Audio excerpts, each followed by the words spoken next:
Okay, so the first thing we need to do is we need to plan out the money we have coming in and the money that we have going out. So for our purposes, let's just say your income is $500 a week. Now you can do this on a sheet of paper, but just to make it easier to see, I did it on a big board for you. So we've got 500 a week coming in times 4 weeks is $2,000 a month. Okay, so now let's say your rent is $1,500 a month, but you have 2 roommates. So we're going to divide that $1,500 by 3, and $500 is what you personally are going to be responsible for and need to pay. And we have that in red because that's what's going out. What we have coming in is in the black. People talk about red and black. That's what they're talking about.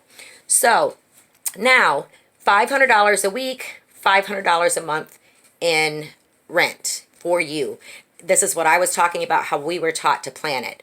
Now, in property management, they would say if you were making $1,500 a month, you would still fit into this. But when we get through this and you see how much money is all that's left over, I think it would be a smarter idea to plan for it conservatively like I've done here for you. Okay, so now we have our electric bill. And our electric bill for our purposes, let's say, is $150 a month. But you have 3 roommates, so we're going to divide that by 3, and $50 a month is what you're going to need to pay. Now, if you don't know what it's going to be, you can call the electric company and ask them to kind of give you an estimate of what the people living there before you were paying. And if you're in an apartment, they usually can tell you that information as well. Okay, so now we're going to go down to our water, sewer, and garbage. Some places will charge you for garbage, some places won't. Your sewer and water may be included, it may not. Sometimes there's HOA fees, and usually if you're renting, the owner will pay it, but sometimes they do pass that on to the tenant, so you're going to want to ask about that before you move in. And many times with an HOA, the water is included, so ask about all of those things so you know what you're in for. So let's say that our water bill is $90 a month. And we're going to divide that by 3 because you got the 2 roommates, so $30 is going to be your responsibility. Now, then we have internet and cable. So let's say that's $150 a month divided by 3 is going to be $50. That's your responsibility. Then let's say that you have a great phone plan, which I definitely recommend you check into and try to cut the phone bill down because that's a huge waste for a lot of people. And it's all fun and games when it's on mom and dad's dime, but once you start paying your own bills, if you can save a lot of money there, it's a great place to start. So let's just say for our purposes that your phone bill is $100 a month. So we're going to add that in. Your car payment is $200 a month, and this is all that you're responsible for, so we're just going to leave all this here. We're not going to divide any of it. Your car insurance is $125 a month. Gasoline, let's say you have a car with really good gas mileage, so you're paying $30 a week or $120 a month. And then for food, let's say since it's just you, that you're going to get by on $50 a week, or times 4 is $200 a month.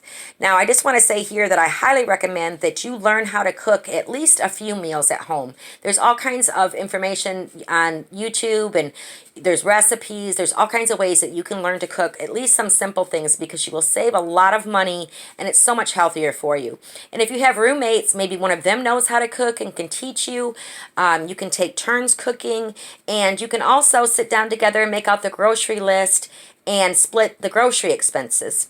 So that is a really important thing to consider, and I will actually be doing a whole video coming up soon on groceries and ways to save money and plan better and make the most out of your grocery dollars. So please be sure to be watching for that. So back to our chart here. Now we've got all of our expenses lined out, and what we're going to do is we're going to add all of those up.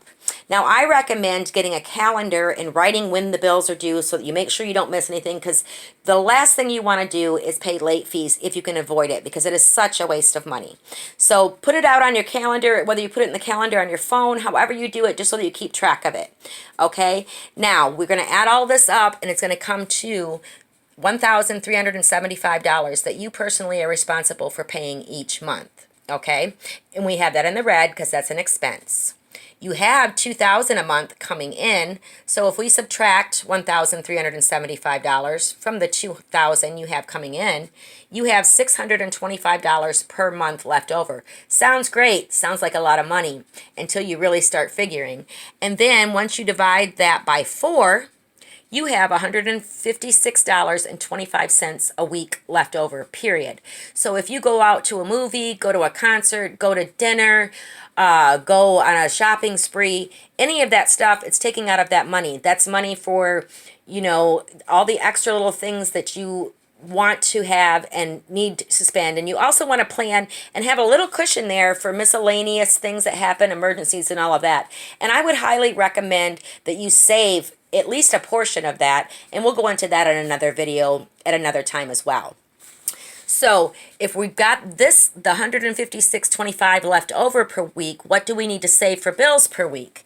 So we're going to take that $1,375 and divide it by 4, and $343.75 is what you need to save per week to make sure that you have the money to pay your bills.